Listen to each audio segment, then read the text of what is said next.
عبدالله په خپل نوي ټویټ کې چمن فرضي پوله رسمي سرحد ګڼلی دی. پخوانی اجرایي رئیس ډاکټر عبدالله په یو ټویټ کې د پاکستان له لومړي وزیر عمران خان مننه کړې چې د پر وینا په کندهار کې د چمن سرحد بیرته خلاص کړ چې په دې سخت حالت کې افغانستان د نوموړي د دې کار مننه او قدرداني کوي. د عبدالله یاد ټویټ په ټولنیزو رسنیو کې د ګڼ شمېر افغانانو لخوا ریشخند شو او پر هغه توندې نیوکې وشوې ځکه چې نوموړي په ټویټ کې د چمن د کرښې پر ځای د چمن سرحد لیکلی دی چې دا د دې معنا ورکوي چې چمن له پاکستان سره د افغانستان سرحد دی نه یوه کرښه. په ټولنیزو رسنیو کې په عبدالله توندې نیوکې کیږي او لیکل کیږي چې هغه ملي ګټو او د افغانستان خاورې ته وفادار نه دی. که یې وس ورسي نو له پاکستان سره به ډیورنډ کرښه هم په رسمیت وپیژني.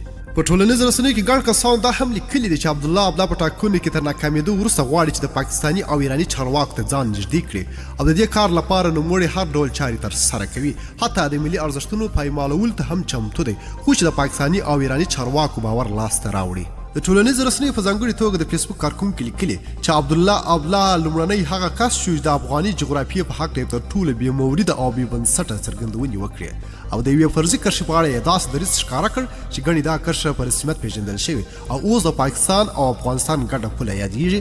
عبدالله وروسته له دې چې د ټاکنو پایلې یې ونه منلې او د موازي حکومت د ولسمشر په حیث د لوړي مراسم ترسره کړه، د افغانانو له توندو نیوکو سره مخ شوی دی او په ټولنیزو رسنیو کې ډېر وخت ګرمه موضوع د عبدالله او دغه ټول شموله حکومت ملاتړی وي چې خلک یې په اړه ډول څرګندونې کوي. د ویډیو له کتلو مو ډېر زیاته مینه او مننه.